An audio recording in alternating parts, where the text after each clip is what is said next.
అందరికీ సంక్రాంతి పండుగ శుభాకాంక్షలు, మకర సంక్రాంతి శుభాకాంక్షలు, కనుమ శుభాకాంక్షలు ముందే చెప్పేస్తున్నానండి. హార్వెస్ట్ ఫెస్టివల్ వీటి నుంచి మనము 3 పాఠాలు నేర్చుకోవాలి. దానికన్నా ముందు అసలు ఎప్పుడు జరుగుతుంది ఇది అంటే చేంజ్ ఆఫ్ ద సీజన్. ఇప్పుడు వింటర్ ఇంక ఇక్కడితో ఆగిపోతుందన్నమాట. అందుకే అంటారు పెద్దలు, చలి సంక్రాంతికి సంకల్లోకి వస్తుంది, శివరాత్రికి శివ అని వెళ్ళిపోతుంది అంటారు. చూసిండ్రా? ఎస్. అండ్ పాయింట్ నెంబర్ 1 పాఠం ఒకటి ఏంటంటే గ్రాటిట్యూడ్. ఆల్వేస్ కృతజ్ఞతా భావం అన్నది మనకు ఉండాల్సిందే. ఎవరితో మనం కృతజ్ఞత చూపించాలి? అయ్యా సూర్యుడు, అలాగే మన భూమి, నేల, వర్షాలు, ఆ తర్వాత మన యొక్క రైతన్నలకి, ఆ తర్వాత యానిమల్స్కి, వీటన్నిటికీ కూడా మనం కృతజ్ఞతా భావం చూపించాల్సిందే. ఎందుకంటే వాళ్ళందరూ ఉండబట్టే మనం ఇవాళ ఇంత హ్యాపీగా తినగలుగుతున్నాం, 4 ముద్దలు ఆరోగ్యంగా ఉండగలుగుతున్నాం. అండ్ నెంబర్ 2, సూర్యుడు దిశ మార్చుకుంటాడండి.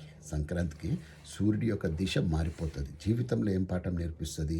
మన దశ మారాలి అంటే మన దిశ మార్చుకోవాలి, మన ఆలోచనలు మార్చుకోవాలి, మన పంథా మార్చుకోవాలి, మన అప్రోచ్ మార్చుకోవాలి. అప్పుడే మనం మంచి మంచి గోల్స్ని నెరవేర్చుకునే వాళ్ళం అవుతాము. పాయింట్ నెంబర్ 3 చాలా important. రిలేషన్స్లో sweetness.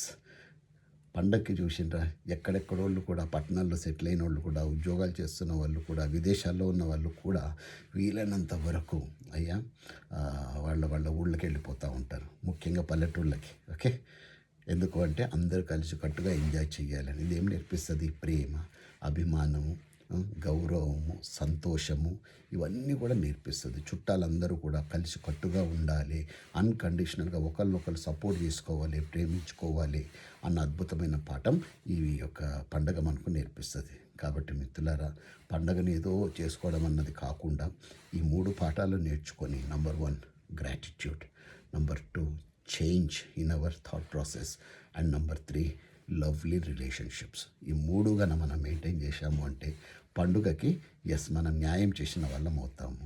I wish you a great festival. అందరికీ కూడా సంక్రాంతి పండుగ శుభాకాంక్షలు. ఆయుష్మాన్ భవ. జై హింద్.